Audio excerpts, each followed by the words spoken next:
उदयपुर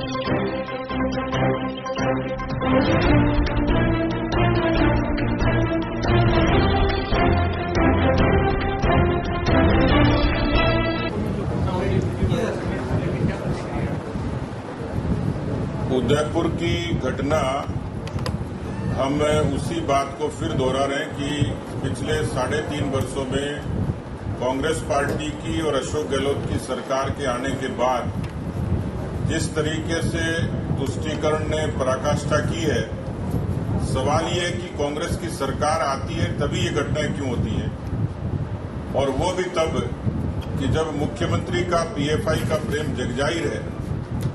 उन्होंने कोरोना के प्रोटोकॉल को तोड़कर भी पीएफआई को कोटा में रैली की इजाजत दी और रामनवमी और हिंदू नववर्ष की रैलियों पर पाबंदी लगाई।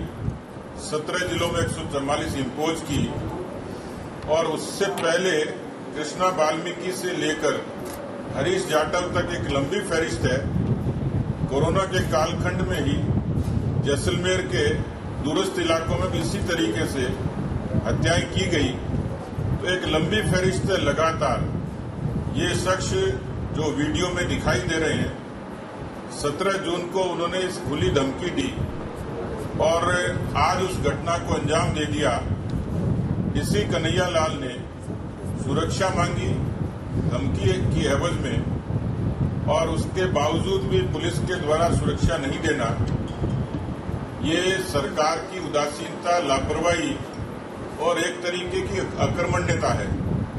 राजस्थान के जो हालात बने हैं उसमें बहुसंख्यक हिंदुओं पर जिस तरीके से स्थान स्थान पर हमले भी हुए, हत्याएं हुई, मुझे लगता है कि ये कांग्रेस की तुष्टीकरण की, अशोक गहलोत की तुष्टीकरण की नीति का ही परिणाम है कि आज जो वारदात हुई, और ये सोचने का, समझने का मुद्दा है कि किस तरीके से देश के प्रधानमंत्री तक हमला करने की बात कही गई। दिन दहाड़े इस तरीके की वारदात करना ये केवल एक व्यक्ति के बस की बात नहीं है।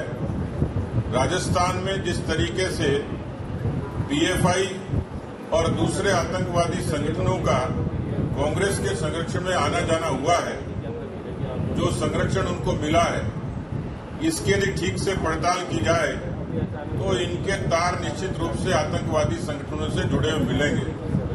देखना यह है कि अब राजस्थान के गृह मंत्री, राजस्थान के मुख्यमंत्री किस तरीके से उन आतंकवादियों तक पहुंचते हैं। घटना दुर्भाग्यपूर्ण है, शर्मनाक है, विभत्स है, और पूरा उदयपुर समेत पूरा राजस्थान उद्वेलित है। उदयपुर के व्यापारियों ने बंद किया है। उदयपुर में आने वाले समय में एक आंदोलन इस रूप में कानून व्यवस्था को लेकर जो अग्रणी संगठन करेंगे, भारतीय जनता पार्टी उनके साथ पूरी ताकत से जुटेगा। मुझे लगता है कि अब राजस्थान के समग्र समाज को ये समझने की आवश्यकता है कि ये हमला केवल अकेले कन्हैया लाल पर नहीं, ये पूरे समग्र हिंदू समाज पर हमला है, और यदि सिलसिला रुका नहीं तो राजस्थान की जनता कानून व्यवस्था को लेकर 2023 का इंतजार नहीं करेगी। इसलिए प्रदेश के गृह मंत्री को समझ लेना चाहिए कि पानी सर से ऊपर गुजर गया। कब तक इस तरीके से लोग अपनी सहिष्णुता का परिचय देंगे? मुझे लगता है कि आज की घटना कोई सामान्य घटना नहीं है।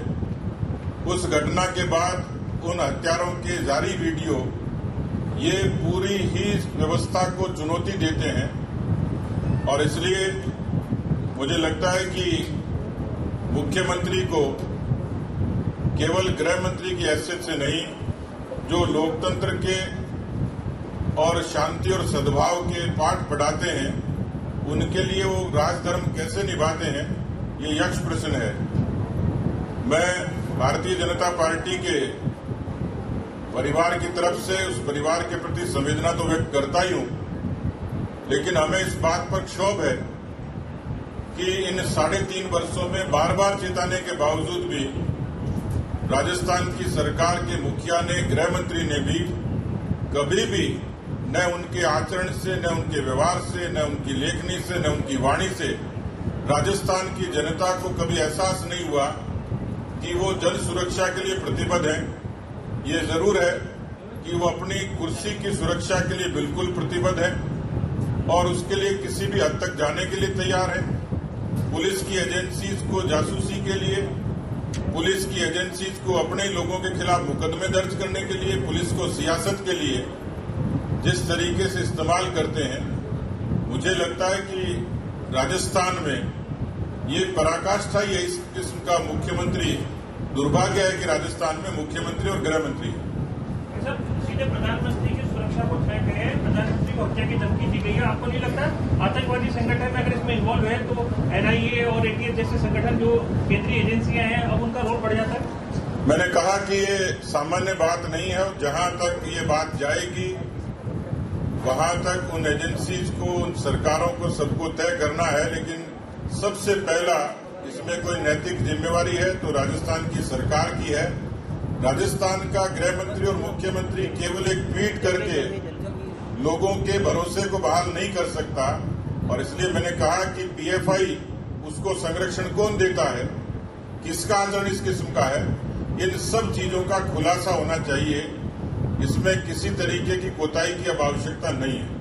अशोक गहलोत ने उसमें लिखा है, उन्होंने साफ साफ कि प्रधानमंत्री और गृह मंत्री ने देश में हालात इस तरीके के बनाए हैं, उन्हें आगे आकर के शांति की अपील करनी। नहीं, लोगों के सर कलम हो रहे हैं, दिन दहाड़े हत्याएं हो रही हैं और यहाँ प्रदेश का मुखिया अभी भी शांति और सद्भाव की अपील कर रहा है। ये उनका दोहरा चरित्र है कि किसी की हत्या की सर कलम करने पर, लाश पर राजनीति करना। लानत है ऐसी कुर्सी पर और ऐसे पद पर। उनका धर्म था, भरोसा देते, उनकी प्रशासन, पुलिस और वो खुद हरकत में आते। केवल सियासी बयानबाजी करना, इससे प्रदेश को सुरक्षा मिलेगी नहीं।